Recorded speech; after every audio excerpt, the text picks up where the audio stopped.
Hello class 10th। तो उम्मीद है आप लोग ठीक होंगे। चलिए आज मैथमेटिक्स के कुछ और क्वेश्चन हम लोग देखते हैं जो कि ट्रिग्नोमेट्री और हाइट एंड डिस्टेंस से रिलेटेड है। ठीक है, तो देखिए पहला क्वेश्चन देखेंगे सोल्यूशन। तो पहले क्वेश्चन का सोल्यूशन देखना अपन लोगों को। तो क्या है, पहला क्वेश्चन कह रहा है कि under root sec square theta plus cosec square theta हमको प्रूफ करना है tan theta plus cot theta के बराबर होगा। ठीक है, ये इस बात को हमको प्रूफ करना है। तो चलिए कोई दिक्कत नहीं, हम लोग प्रूफ करेंगे। Under root sec square theta plus कौन है कॉसेक स्क्वायर थीटा, ये हमको प्रूफ करना है tan theta plus cot theta. तो आइडेंटिटी आपको मालूम रहेगी तो ये प्रूफ हो जाएगा, कोई दिक्कत वाली बात नहीं है। देखिए कैसे, तो आपको मालूम है कि one plus tan square theta को आप लोग क्या लिखते हो, one plus tan square theta को ये नहीं लिखते हो सेक स्क्वायर थीटा। ठीक है, वहीं अगर हम बात करें one plus cot square theta को क्या लिखते हैं हम लोग कॉसेक स्क्वायर थीटा। बात समझ में आ रही है? तो हम सेक स्क्वायर थीटा की जगह one plus tan square theta लिख सकते हैं और कॉसेक स्क्वायर थीटा की जगह one plus cot square theta लिख सकते हैं। इस बात को हम यहाँ पे रख देंगे। ठीक है, तो रखिए under root sec square theta की जगह लिखेंगे one plus tan square theta plus cosec square theta की जगह लिखेंगे one plus cot square theta. अब इसको हम इसको सॉल्व कर लेते हैं। इधर अंडर रूट में जो आ रहा है उसको सॉल्व कर लेंगे। तो टेन स्क्वायर थीटा को पहले लिख लीजिए प्लस कॉट स्क्वायर थीटा और प्लस वन कितना हो गया 2। अभी देखिए अगर ये फार्मूला बन जाता, अगर ये ऐसे फार्मूला बन जाता, देखो आप अगर ऐसे फार्मूला बन जाता tan theta plus cot theta का होल स्क्वायर, तो स्क्वायर से रूट खत्म हो जाता और tan theta plus cot theta हमको मिल जाता।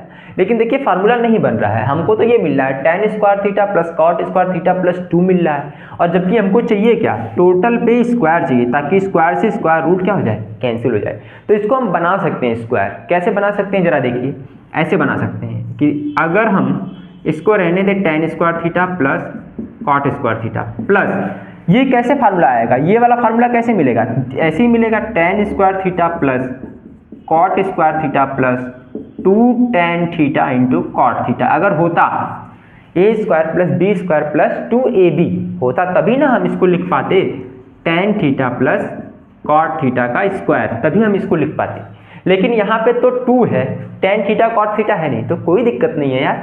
आप इसके साथ ना 2 tan theta into cot theta कर सकते हो। क्योंकि देखिए टेन थीटा और इंटू कॉट थीटा की वैल्यू कितनी होती है, 1 होती है। क्यों कि देखिए आप टेन थीटा तो टेन थीटा ही रहेगा, कॉट थीटा को 1 अपॉन टेन थीटा, तो टेन से टेन कैंसिल, लिखा तो 1 ही है ना, तो 2 इंटू 1 लिख लीजिए इसको, और 1 को आप लिख सकते हो tan theta into cot theta. ठीक है, अब देखिए फार्मूला आपका बन गया A square plus B square plus 2ab।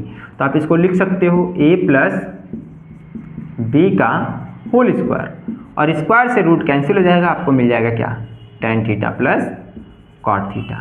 तो LHS लेके चले थे हम लोग, LHS लेके चले थे और हमको क्या मिल गया है, RHS मिल गया है। तो ये आपका क्या हो गया, प्रूफ हो गया।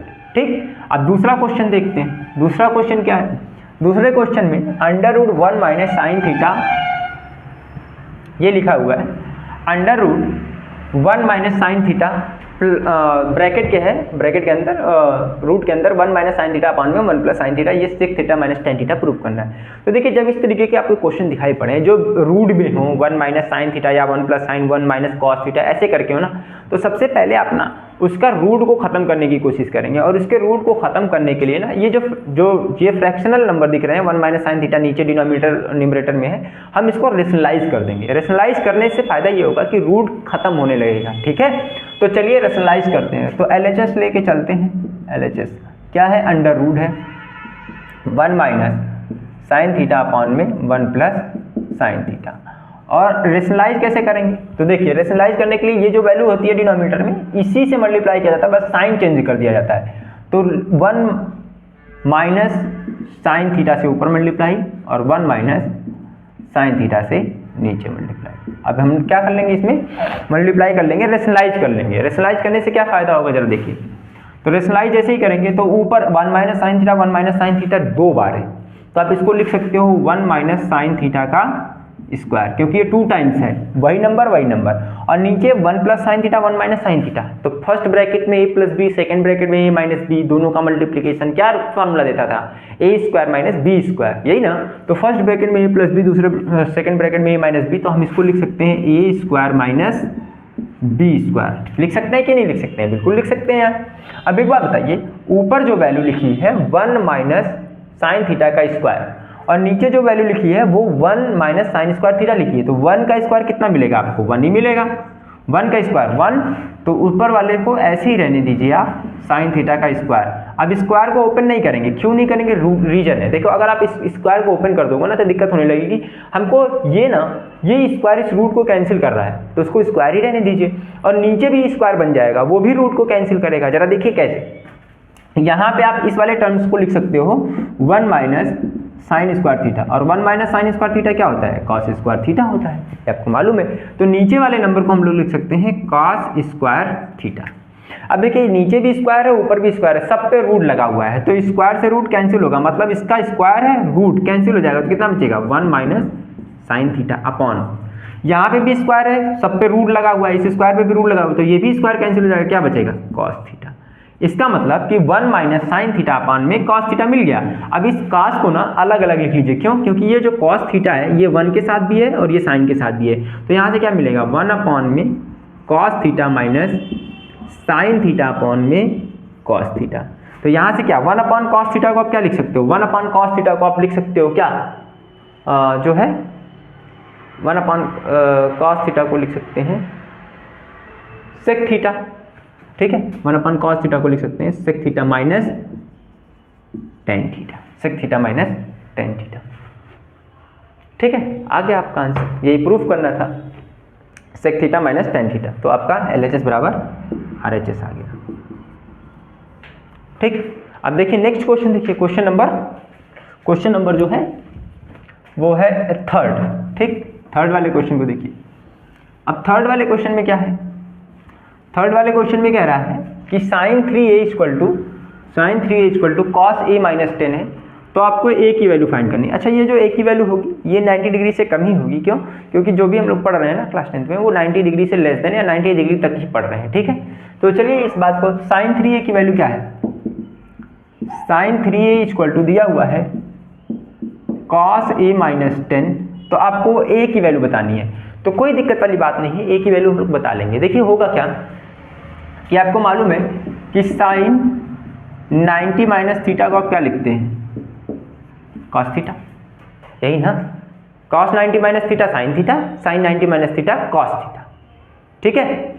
साइन का चेंज किस में होगा? कॉस में होगा, और कॉस का चेंज किस में होगा? साइन में होगा। अगर रेसिप्रोकल की बात करते हैं, जैसे अगर हम यहाँ पे साइन थीटा कहते हैं रेसिप्रोकल को, तो ये होता 1 अपॉन कॉसिक थीटा।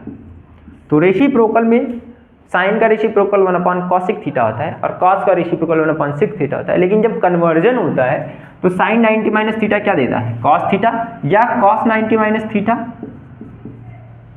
क्या देगा? साइन थीटा देगा, ठीक है। तो एक बात बताइए, अगर हम यहाँ पे इन दोनों जो ये इक्वेशंस दिया हुआ है इसको अगर हम सॉल्व करना चाहते हैं, तो किसी तरीके से अगर इधर भी कॉस होता इधर भी कॉस होता तो दोनों कंपेयर कर देते, और कंपेयर करने के बाद कॉस खत्म हो जाता, या इधर भी साइन है तो इधर भी साइन होता, तो दोनों को कंपेयर कर देते तो साइन खत्म हो जाता। तो हम ये थोड़ा सा टेक्निक लगाएंगे, किसी तरीके से इस साइन को भी कॉस में कन्वर्ट कर लेंगे। तो अगर आप बताइए यहाँ पे, अगर मैं यहाँ पे लिखा हूँ, क्या लिखा हूँ कि अगर साइन थीटा है तो उसको मैं लिख सकता हूँ कॉस 90 माइनस थीटा। बोलिए, देखिए कॉस 90 माइनस थीटा को साइन थीटा लिख सकते हैं, या फिर sine theta equal to cos 90 minus theta लिख सकते हैं। तो अगर मैं यहाँ पे थीटा की जगह 3a लिख दूँ, जहाँ थीटा है वहाँ 3a लिख दूँ, तो यहाँ पे क्या हो जाएगा? कॉस 90 माइनस 3a हो जाएगा। क्या दिक्कत है? कोई दिक्कत वाली बात ही नहीं है। तो यहाँ पे यही वाली वैल्यू रखेंगे ताकि कैंसिल हो सके। तो साइन 3a को हम लोग कन्वर्ट कर लेंगे cos 90 minus 3a equal to में क्या मिलेगा? Cos a minus 10। इसको नहीं बदला हम लोगों ने, सिर्फ इसको बदला। इसको क्यों बदला है? क्योंकि हम कॉस से कॉस क्या कर सकते हैं? कैंसिल कर सकते हैं, कंपेयर कर सकते हैं। तो कैंसिल कॉस हट जाएगा, कितना बचेगा? 90 minus 3a equal to a minus 10 बचा। अब इसको सॉल्व कर लेंगे, एक तरफ ट्रांसफर करके a वाली वैल्यू एक पास, नंबर एक पास, तो ट्रांसफर करेंगे तो कितना हो जाएगा? इसको मैं इधर भेज दे रहा हूँ, तो माइनस का 3a उधर जाएगा तो प्लस का 3a और a 4a हो गया, ठीक है। और इसको इधर ट्रांसफर कर लेते हैं, तो कितना जाएगा? 90 माइनस का है तो प्लस 10, 90 प्लस 10 और इधर हो गया 4a। तो यहाँ से कितना हो जाएगा? 4a equal to 100, then a equal to 100/4, और ये आंसर आ जाएगा आपका 25। ये आपका 25 डिग्री आ गया, ठीक है। तो ए की वैल्यू पूछा था कि ए की वैल्यू कितनी होगी, तो ए की वैल्यू होगी 25 डिग्री। ठीक है, ये आपका क्वेश्चन नंबर ये वाला था, सेकेंड वाला पार्ट। ठीक है, चलिए अगला क्वेश्चन देखिए। अगला क्वेश्चन क्या कह रहा है, अगला क्वेश्चन ये कह रहा है कि the angle of elevation of the top of A vertical tower. एक कोई वर्टिकल टावर है, ठीक है, उसका एंगल ऑफ एलिवेशन की बात कर रहा है, एलिवेशन एंगल कर रहा है। एलिवेशन कहाँ, एंगल किधर बनता है कि जो आपका ये लाइन होती है उससे ऊपर की तरफ बनता है। ठीक है, तो आंख हम एलिवेशन एंगल को देखने के लिए आंख हमेशा ऊपर करना पड़ता है। ठीक है, तो यही कंडीशंस है कि द एंगल ऑफ एलिवेशन दिया हुआ है, एंगल ऑफ एलिवेशन दिया हुआ है। कहाँ से दिया हुआ है कि आप द किसके लिए दिया हुआ है, the top of a tower, vertical tower, एक टावर के टॉप की बात कर रहा है। From a point on the ground, ground से कितना डिग्री है, 60 डिग्री। तो देखिए कैसे लगाएंगे इस क्वेश्चन को। तो देखिए पहले हम एक टावर बना ले रहे हैं, ये हो गया अपना एक टावर ठीक है, ये टावर ए बी, ठीक, एक ए बी टावर है और ग्राउंड पे कोई एक पॉइंट है, ग्राउंड पे कोई एक पॉइंट है, तो मान लेते हैं ये पॉइंट पी है। ठीक, किसी पॉइंट से कोई एक पॉइंट है, उस पॉइंट से किसी टावर के टॉप का एलिवेशन एंगल जो है वो 60 डिग्री है। तो टॉप का एलिवेशन एंगल की बात कर रहा है, तो इसका मतलब यहाँ से ऊपर की तरफ देखोगे आप तभी ना एलिवेशन एंगल बनेगा। ये हो गया आपका 60 डिग्री एलिवेशन एंगल। ठीक, अच्छा कह रहा है कि from another point 10 metre vertical above the first, पहले वाले पॉइंट से ही, पहले वाले फर्स्ट वाले पॉइंट्स की बात कर रहा है, उसी पॉइंट से 10 मीटर ऊपर एक पॉइंट है, 10 metre vertically above the first, its angle of elevation is 30 degree. इसी पॉइंट के ऊपर एक पॉइंट है जो 10 मीटर की हाइट पे है, 10 मीटर की हाइट पे दूसरा पॉइंट है Q। यहां से देखने पे इसका जो एलिवेशन एंगल है वो है 30 डिग्री। तो एलिवेशन एंगल मतलब यहां से देखना है, तो यहां से पहले एक आदमी सीधा देख रहा होगा इसे, ये सीधा देख रहा है, ये कोई आदमी जो है वो सीधा देख रहा है, तो ये पहले सीधा देखेगा। अब सीधा देखने के बाद अपनी आंखों को ऊपर करेगा देखने के लिए, टॉप को देखने के लिए, तो ये 30 डिग्री। वैसे ही यहाँ पे हमने ये बनाया था, ये जो है ना ये सीधा देख रहा होगा पी वाला और ऊपर करेगा आंख को, तो ये बनाएगा 60 डिग्री। ये एलिवेशन एंगल हो गया। ठीक, तो कह रहा है elevation 30, find the height of tower. तो आपको ये टावर की हाइट बतानी है जिसको हमने h मान लिया है। क्वेश्चन समझ में आ गया। ग्राउंड पे एक पॉइंट था P, वहां से किसी टावर को देखने पे उसका एलिवेशन एंगल 60 डिग्री बन रहा था। उसी पॉइंट के ऊपर एक 10 मीटर हाइट पे दूसरा पॉइंट है, वहां से उस टावर के टॉप को देखने पे जो एलिवेशन एंगल बन रहा है वो 30 डिग्री बन रहा है। और जो पॉइंट है ना, ये वाला पॉइंट जहां से 30 डिग्री एलिवेशन एंगल बन रहा है वो 10 मीटर की डिस्टेंस पे है ग्राउंड से। तो कह रहा है इस टावर की हाइट बताइए। तो कोई दिक्कत नहीं, हम लोग बता लेंगे। तो देखो अगर ये 10 मीटर है तो ये वाली भी डिस्टेंस कितनी हो जाएगी, 10 मीटर हो जाएगी। क्यों, क्योंकि ये एक रेक्टेंगल है, बन रहा है ना रेक्टेंगल, तो अगर ये 10 है तो इसके सामने 10 हो गया। और इस पूरी हाइट को हम लोग क्या कह दे रहे हैं, इसका मतलब आपको टावर की हाइट बताना है ना, तो टावर की हाइट बताने के लिए 10 मीटर तो पता चल गया। अगर आप इसको किसी तरीके से BE पता कर लो, जिसको हम लोग H नाम दे दे रहे हैं, अगर आप BE पता कर लोगे ना तो टावर की हाइट क्या हो जाएगा, 10 ये और BE ये, तो 10 + H अगर आप ऐड कर दोगे तो आपको टावर की हाइट मिल जाएगी। तो हम यही काम करेंगे। अब दोनों दो ट्रायंगल आपको दिख रहे हैं और यहाँ पे कितना एंगल बनेगा, 90 डिग्री, क्योंकि टावर वर्टिकली है। वर्टिकली का मतलब क्या हुआ, 90 डिग्री का एंगल बना रहा है। तो दो ट्रायंगल मिलेंगे, दोनों ट्रायंगल में हम लोग अपना जो है ट्रिग्नोमेट्रिक रेशियो लगाएंगे और दो इक्वेशंस मिलेगी, सॉल्व कर लेंगे, हमको वैल्यू मिल जाएगी। देखिए कैसे। तो देखो अब एक बात बताओ, ये वाली बेस आपको भी नहीं पता है, तो बेस को हम लोग कह दे रहे हैं क्या, x। ठीक है, ये ट्रायंगल है, ये ट्रायंगल एक 90 डिग्री वाला बन रहा है और एक ट्रायंगल ये भी 90 डिग्री वाला बन रहा है। इन दोनों ट्रायंगल में बेस हमको नहीं मालूम है, तो हमने इसको x कह दिया, इसको h कह दिया। जो नहीं पता है उसको हमने मान लिया है, एक वाले को x मान लिया, दूसरे वाले को h मान लिया। अब चलो सॉल्व करते हैं। तो देखो किस ट्रायंगल की बात करेंगे, अगर हम इन ट्रायंगल किसकी बात करें, इस वाले ट्रायंगल की बात करें, ABP की बात करें, ट्रायंगल ABP। तो ABP में देखिए क्या पता है आपको कि ये जो बेस है वो x है और जो हाइट है, यही ना हाइट है, तो हाइट पूरी कितनी हो जाएगी, यहाँ से यहाँ तक ये पूरी हाइट लेनी पड़ेगी। क्यों, क्योंकि आप ये बड़ा वाला ट्रायंगल ले रहे हैं, तो कितना जाएगा, h ये खुद का और 10 ये आएगा पूरी हाइट। ये पूरी हाइट कितनी हो जाएगी, h + 10, और बेस कितना है, x है। तो आप इस ट्रायंगल में ट्रिग्नोमेट्रिक रेशियो लगा सकते हैं। किस ट्रायंगल में, ABP में कैसे लगाएंगे, तो पाकिस्तान भूखा प्यासा और हिंदुस्तान हरा भरा, यही ना हम लोग सीखे हैं। तो अब देख लीजिए कौन कौन हमको लेना है, तो परपेंडिकुलर चाहिए और बेस चाहिए। तो किस में मिलेगा परपेंडिकुलर और बेस, tan में मिलेगा, tan में ना मिलेगा तो tan लगा लीजिए यहाँ पे।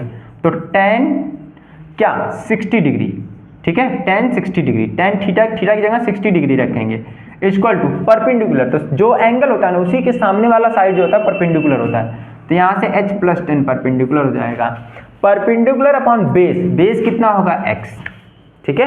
अब वैल्यू रख दीजिए, tan 60 डिग्री की वैल्यू कितनी हो जाएगी, √3, और यहाँ मिलेगा h + 10/x, ठीक है।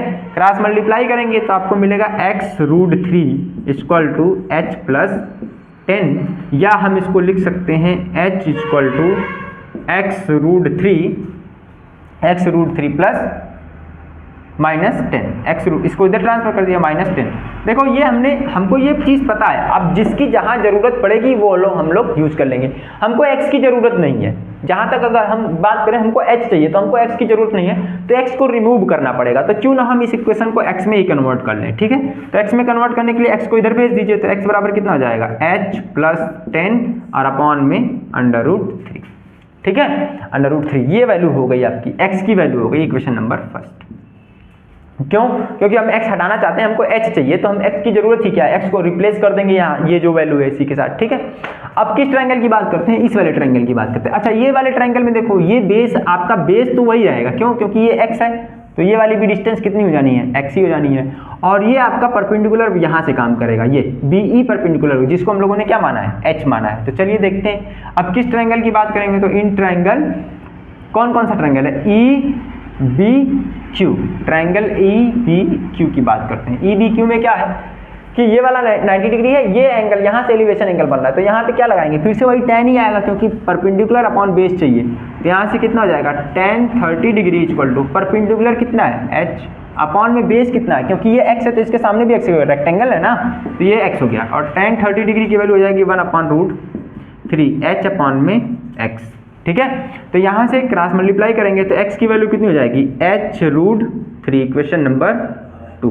अब हमको देखिए किसकी वैल्यू चाहिए, हमको चाहिए वैल्यू h की, तो हम x को हटा देते हैं। अब देखो कैसे कि ये वाली वैल्यू भी x के लिए है और ये वाली वैल्यू भी x के लिए है, तो दोनों वैल्यू x की है तो सेम होंगी, दोनों को हम क्या कर देंगे, इक्वल कर देंगे, क्योंकि x इक्वल टू ये भी x इक्वल टू ये भी, तो दोनों को आप कंपेयर कर दीजिए इक्वेशन फर्स्ट और सेकेंड को, तो क्या मिलेगा, यहाँ से आपको मिलेगा h + 10 अपॉन में √3 इक्वल टू क्या मिलेगा, h√3, ठीक है।